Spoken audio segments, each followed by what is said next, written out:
صبح بدا من طلعته حضرت بلال رضی اللہ تعالیٰ حضرت بلال آئے جناب عمر سے ملنے. کیسے وہ کسرا بھی آئے تو عمر خاطر میں نہ لائے، پر بلال حبشی دروازے پہ داخل ہوئے تو فاروق اعظم نے کرسی چھوڑ دی، ہاتھ باندھ کے کونے میں کھڑے ہو گئے. کالا رنگ ہے، نام بھی لکھنا نہیں جانتے، زمانے میں تعارف کوئی نہیں. حضرت عمر نے ہاتھ باندھا ہے. لوگ کہنے لگے عمر تو کیسے ہو، کسرا سے نہیں ڈرتا، یہ کون آ رہا ہے جس کے لیے تیرا اتنا استقبال ہے؟ حضرت عمر کہنے لگے چپ کر جاؤ، اس کی بات نہ کرنا، اسے آنے دو، اسے آنے دو، اس کی بات نہ چھیڑنا. حضرت سیدنا بلال آئے، کہنے لگے امیر المومنین کیا کر رہے ہو؟ فرمایا نہیں چپ کر یار. بازو پکڑا، اپنی کرسی پہ بٹھایا. حضرت بلال کہنے لگے حضور میں غلام ہوں، مجھے تو طریقے بھی نہیں آتے ان کرسیوں پہ بیٹھنے کے، میں تو غریب ماں کا بیٹا، غلام باپ کی اولاد، سلیقہ، یہ آپ کیا کر رہے ہیں؟ تو حضرت عمر کہنے لگے بلال تھا تو غلام ہی، پر جب سے مصطفیٰ کا غلام بنا ہے تو ہمارا امام بن گیا ہے، اب تو امام ہے رسول اللہ کی امت کا. فرمایا وہ مجھے دن یاد ہے جب مکہ فتح ہوا تھا، بت ٹوٹ گئے تھے، بڑے بڑے سردار تھے، اور میرے نبی نے فرمایا بلال سے کہو کعبے کی چھت پہ چڑھ کے اذان دے. تو لوگوں نے کہا حضور یہ سارے جل گئے ہیں، کسی اور کی ڈیوٹی لگا دے. حضور نے فرمایا چپ کرو، بدر میں مار کھا کے اذان پڑے تو بلال، احد میں پتھر برسے اذان پڑے تو بلال، تپتے صحراؤں میں پڑے تو بلال، ہر جگہ مار کھائے تو بلال.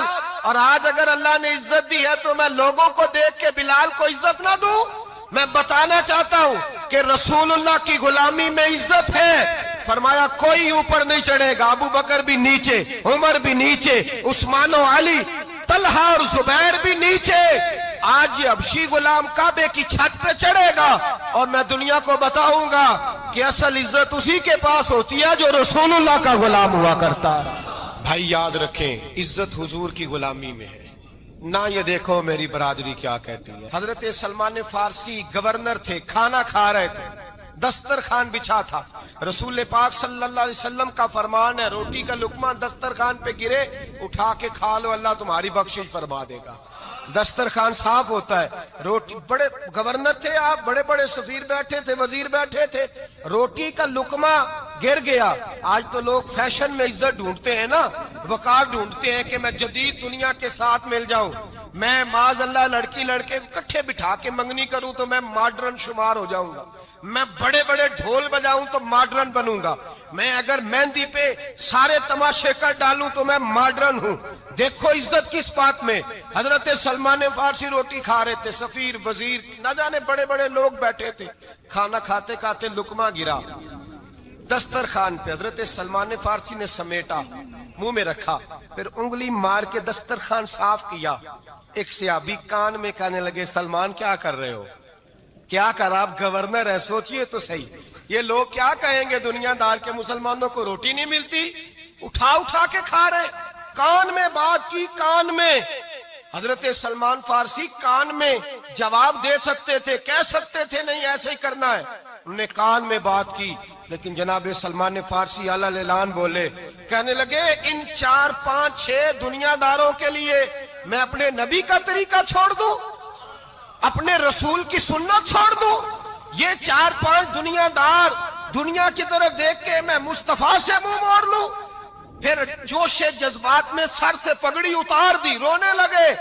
آپ فرمانے لگے میں مدینے کے بازاروں میں کھجوریں اتارتا تھا، نوکریاں کرتا تھا، یہ جو میرے سر پر عزت کے بال ہیں یہ محمد عربی کے اگائے ہوئے ہیں، رسول اللہ کے اگائے ہوئے ہیں. امیر المومنین حضرت جناب سیدنا عمر فاروق رضی اللہ تعالیٰ عنہ رات گھر میں تھے تو رونے لگے، بڑی دیر تک روتے رہے. والدہ اٹھی تو صاحبزادے سے کہنے لگی پتہ کرو تمہارے باپ کو کیا مسئلہ ہے. شہزادے آئے، کہنے لگے امیر المومنین والد گرامی کیا ہوا؟ تو حضرت عمر فاروق کہنے لگے بیٹا اپنی اماں کو بلاؤ. والدہ آ گئی، کیا بات ہے؟ کچھ طبیعت خراب ہے تو حکیم کا بندوبست کیا جائے. تو حضرت عمر کہنے لگے کچھ بھی نہیں، آج مسجد سے نکلا ہوں تو نبی پاک کے صحابہ میری تعریفیں کر رہے تھے.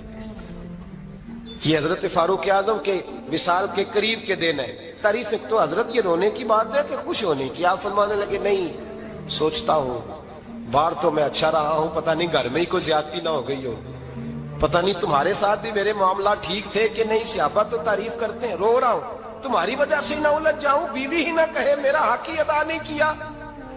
یہ لفظ کہتے کہتے پہاڑ ہے یہ شخص، کیسر و کسرا کانپتے ہیں. حضرت عمر رو پڑے.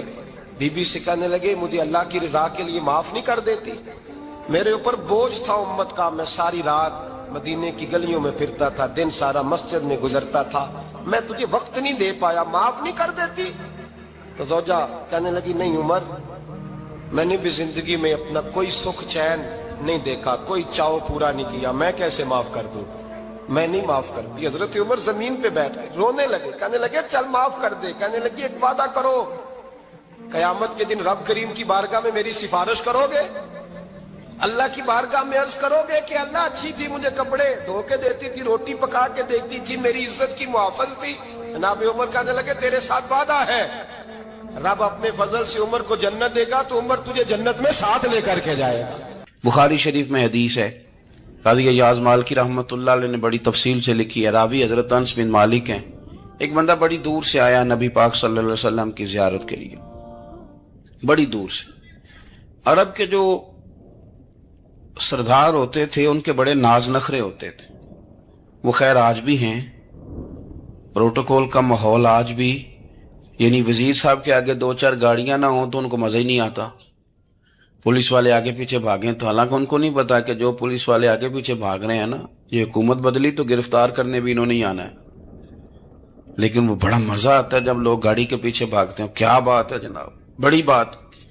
اور ہماری طبیعتوں میں پتہ نہیں کون سی. تو نبی پاک صلی اللہ علیہ وسلم کی خدمت میں وہ شخص بڑی دور سے آیا. تو عرب کے بادشاہوں کا مزاج تھا، پروٹوکول بڑا چاہتے تھے. ان کا تو یہ طریقہ تھا کہ حکمرانی کرنی ہے جیسے بھی ہو. اگر کسی غلام نے دھوپ میں بندھا رہ گیا، اونٹ اور چھاؤں میں نہیں باندھا تو درے مارتے تھے، اور اگر اس نے کھول کے باندھ دیا تو پھر بھی مارتے تھے. کہتے تھے اتنا سیانا ہو گیا تو انہیں پوچھا ہی نہیں، خود بخود ہی باندھ دیا. وہ شخص حضور کی بارگاہ میں آیا اور بہت سارے لوگوں کے پاس کیونکہ وہ جاتا تھا اپنے سربراہ کا پیغام لے کے، تو وہ کانپ رہا ہے جب حضور کی بارگاہ میں گیا، ڈر رہا ہے. اب ذرا بات کو سمجھنا. نبی پاک صلی اللہ علیہ وسلم نے اس سے فرمایا کیوں ڈرتے ہو؟ سادہ آدمی ہے، دیہاتی ہے، بدو ہے. اللہ کے رسول نے تھپ کی دی. کیوں ڈرتے ہو؟ تو کہتے حضور مجھے آداب نہیں آتے اور مجھے ڈر آتا ہے، کوئی بات اگر ایسی ہو گئی آپ مدینے کی حکومت کے سربراہ ہیں تو کہیں آپ ناراض نہ ہو جائیں. حضرت انس بن مالک فرماتے ہیں بات کہاں کی تھی، پہنچ کہاں گئی. جب اس نے یہ کہا نا کہ آپ تو حکومت کے سربراہ ہیں، کہیں کوئی غلطی نہ مجھ سے ہو جائے، تو نبی پاک کی آنکھوں میں آنسو آ گئے. حضور رونے لگے اور نبی پاک صلی اللہ علیہ وسلم فرمانے لگے نہ بھائی، تو کسی حکومت کے سربراہ کے پاس نہیں آیا، نہ تو اس بیٹے کے پاس آیا ہے جس کی ماں گوشت کے خشک ٹکڑے کھا کے بھی گزارا کر لیتی. میں تو ایک غریب ماں کا بیٹا ہوں.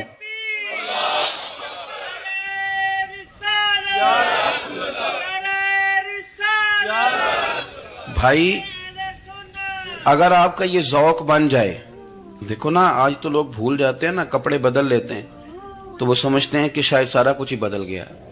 یعنی گاؤں سے آ کر پڑھنے والے بھول ہی گئے ہیں کہ کس کی ماں نے کتنا زیور بیچا. لوگ بھول جاتے ہیں چیزوں کو. اپنے ماضی کو یاد رکھیں. یار صفائی کرنے والا صفائی ٹائم پہ کرتا ہے نا. تم چراغ تو صحیح جلاتے ہو نا. مجھے بتاؤ آنے والوں، یہ تو بتاؤ شہر مدینہ کیسا ہے، اور سر ان کے قدموں میں رکھ کر جھک کر جینا کیسا. دل آنکھیں اور روح تمہاری لگتی ہے سیراب مجھے، در پہ ان کے بیٹھ کر آب زمزم پینا کیسا ہے. کہنے لگے عمر اس کونے کا کیا حال، اور پھر کہنے لگے وہ فلاں باغ میں حضور عصر کے بعد جایا کرتے تھے، اس کے پھلوں پھولوں کا کیا حال ہے. تو حضرت عمر کہتے ہیں بلال کی باتیں سن کے میں رویا. تو میں نے کہا بلال تجھے اتنا پیار ہے تو چھوڑ کیوں آیا ہے؟ تو کہنے لگے عمر میرا وجود شام میں رہتا ہے پر دل میرا مدینے میں ہی رہتا ہے. روح میری مدینے میں ہی رہتی ہے، بس سجنا باج محمد بخشا، کی مرنا تے کی جینا، کہاں وہاں ہی رہتا ہوں۔ ایک دفعہ نا کوفے میں رہتے تھے حضرت علی، مولا علی نے ساری زندگی کسی سے سوال نہیں کیا، دینے والے تھے نا، سوال نہیں کیا۔ ایک بڑی خوبصورت قندیل ایک شخص لایا، خوبصورت لالٹین بنی ہوتی تھی وہ، اور اس میں تیل مٹی کا نہیں ڈالتے تھے، خوشبو والی کوئی چیز ڈالتے تھے تو وہ جلتی تھی۔ وہ لایا کوفے کی جامع مسجد میں، حضرت علی کوفے آ گئے، کہا حضور یہ جلا لے۔ جب وہ لایا نا قندیل تو حضرت علی نے زندگی، امام حسن کہتے ہیں میں نے عجیب زندگی بھر سوال نہیں کیا۔ اس سے کہنے لگے میں نے کبھی کسی سے کچھ مانگا نہیں، اس طرح کی ایک اور مل جائے گی؟ تو اس شخص ایسے جیسے وہ عرش پہ نہیں بیٹھ گیا کہ علی نے مجھے کہہ دیا ہے، کہنے لگا حضور مل جائے گی، فرمانے لگے لے جاؤ۔ کہتے ہیں وہ لے کے آیا، تو جب وہ لایا تو پہلے والی قندیل کو اتنا نہیں، اس قندیل کو سینے سے لگایا، اپنا امامے کا پلو لے کے حضرت علی نے پوچھا، پھر آنکھوں میں آنسو آئے۔ امام حسن کہنے لگے ابا جی میں سمجھ نہیں پا رہا، یہ آپ نے تو زندگی بھر بھوک کاٹی ہے، سوال نہیں کیا، تو یہ کیا ہے؟ کہنے لگے مجھے بڑی پسند آئی تھی، دل کرتا ہے ایک لے لوں اور میں حضور کی مسجد میں بھی بھیج دوں، میں مدینے میں بھی بھیج دوں، میرا دل کرتا ہے یہ مسجد نبی میں لگ جائے گی تو اس کی شان بڑھ جائے گی۔ تو فرماتے ہیں امام حسن کہ میں رو پڑا، میں نے کہا حضور مجھے سمجھ آ گئی ہے، رہتے آپ کوفے میں ہے پر دل آپ کا مدینے میں ہی بستا ہے، وجود یہاں ہے پر روح آپ کی، رب جانے سونے یا محبوبہ تیرے شہر دیاں کی لذتاں نے، ایک رون جنہاں نے ویکھیا نہیں تے ایک رون دوبارہ جامل نہیں۔ میرے اعلیٰ حضرت فاضل بریلوی رحمت اللہ علیہ فرماتے ہیں حرم کی مدینے کے خطے خدا تجھ کو رکھے، مدینے کے خطے خدا تجھ کو رکھے، غریبوں فقیروں کے ٹھہرانے والے، یہاں غریب فقیر درویش مدینہ حسن ہے۔ توجہ ہے آپ حضرات کی؟ میں 2010 میں گیا تھا، اماں جی جب میں جانے لگا تب بھی میں روتا ہی گیا، واپس آیا تو میں اپنی والدہ سے میں نے کہا کہ اماں یہ کہیں خامی ایمان ہی نہ ہو، میں مدینے سے پلٹ آیا، میں بڑا تڑپا، میں نے کہا اماں جی وہ جانے کی جگہ تو ہے پر دوبارہ آنے کی جگہ نہیں، وہاں سے دوبارہ آنا نہیں چاہیے، وہاں سے سب سے مشکل مرحلہ مدینے سے لوٹنا ہے، آنا نہیں چاہیے۔ تو میری اماں مجھے کہنے لگی اللہ تجھے بار بار بلائے گا، دعا کرنی چاہیے، رونا نہیں چاہیے، بزرگوں کا درویشوں والا جو انداز تھا۔ اور پھر میں دوسری دفعہ عمرے پہ گیا تو ایک شعر تھا مظفر وارسی کا، تو میں وہ پڑھ رہا تھا، میں نے کہا کہ دوبارہ آنے کی آرزو ہے، کہ خود کو پانے کی آرزو ہے، جو حج پہ احرام باندھتے ہیں اب وہ باندھ کے آنے کی آرزو ہے۔ تو میں نے تو ایک حج مانگا تھا، اللہ نے 2 عطا فرما دی۔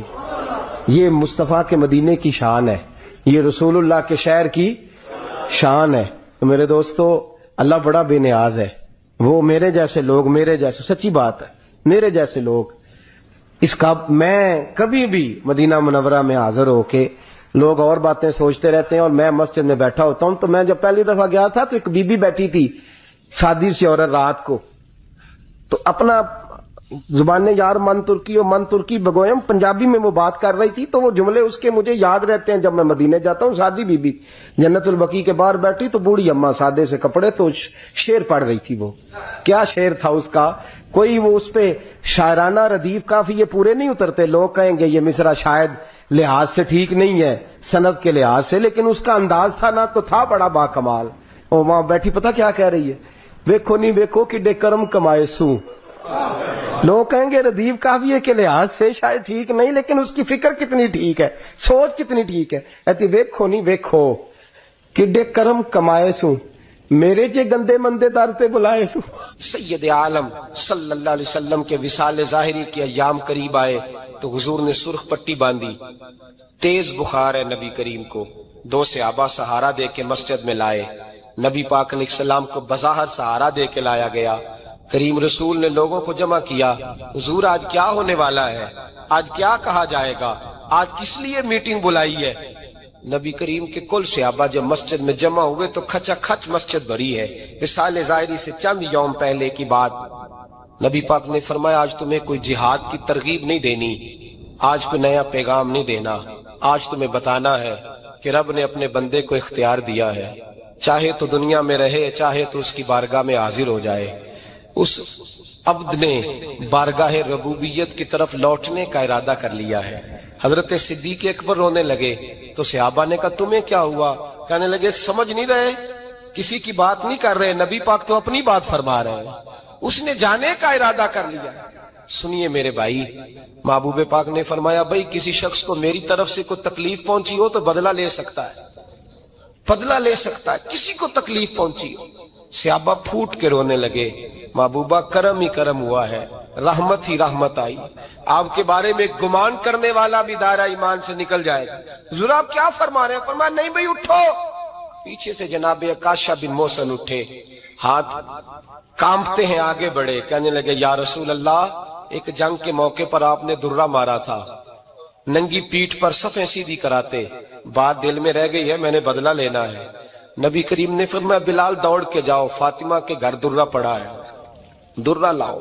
سیدنا بلال حبشی کہتے ہیں میں گیا, دستک دی سیدہ طیبہ طاہرہ. حضرت فاطمہ فرمانے لگی بلال کیسے آئے ہو؟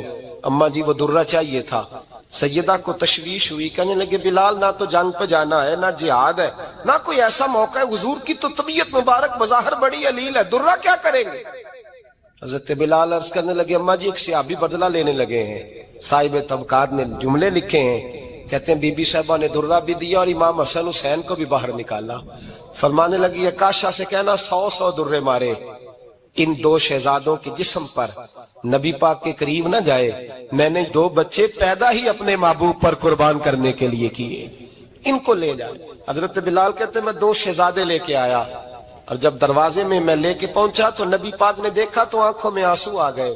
فرمایا ان کو بٹھا دو, مجھے پتا ہے فاطمہ نے کیا کہہ کے بھیجا ہے. حضرت سیدنا بلال فرماتے ہیں درہ میں نے جناب عکاشہ کو دیا. حضرت عکاشہ درہ لے کے آگے جو بڑھے تو حضرت ابو بکر صدیق نے ان کے پیروں پہ ہاتھ رکھا, فرمایا عکاشہ میری طرف آ یار, مجھے مار درے, نبی پاک کے قریب نہ جا. مصطفیٰ کریم نے فرمایا ابو بکر تو ہٹ جا, اسے آنے دے.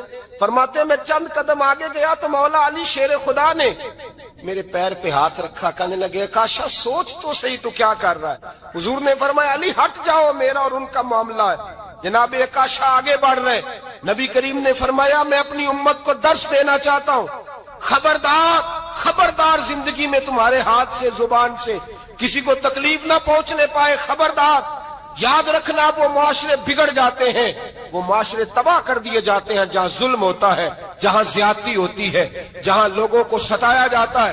محبوب کریم کے قریب آئے حضرت عکاشہ کا, حضور میری پیٹھ ننگی تھی, آپ بھی ذرا کپڑا ہٹائیے. نبی کریم نے پیٹھ سے کپڑا ہٹایا, جناب عکاشہ نے درہ جو اٹھایا تو صحابہ کی چیخیں نکلی. حضرت عکاشہ نے درہ دور پھینکا, حضور کے بطن اطہر سے لپٹ گئے, چومنے لگے, کہنے لگے حضور وہ تو صفیں سیدھی کراتے لگ گیا تھا, آپ نے کہاں مارا تھا؟ یا رسول اللہ میں تو بہانہ بنا رہا تھا کہ جاتی دفعہ مجھے وجود چومنے کا موقع نصیب ہو جائے, مجھے یہ موقع نصیب ہو جائے. میرے حبیب نے فرمایا جس نے جنتی دیکھنا ہو میرے عکاشہ کی زیارت کر لے. بھائی ظلم کا دروازہ کھلا ہوا ہے اور لوگ بھول جاتے ہیں زیادتی کرتے ہوئے, وہ بہو سے ہی کیوں نہ کریں, وہ اپنے گھر کے بھول جاتے ہیں کہ شاید پوچھنے والا کوئی نہیں, شاید میزان نہیں لگے گا. ایران کے بادشاہ نے اپنے بیٹے کو پڑھانے کے لیے ایک استاد صاحب کا بندوبست کیا.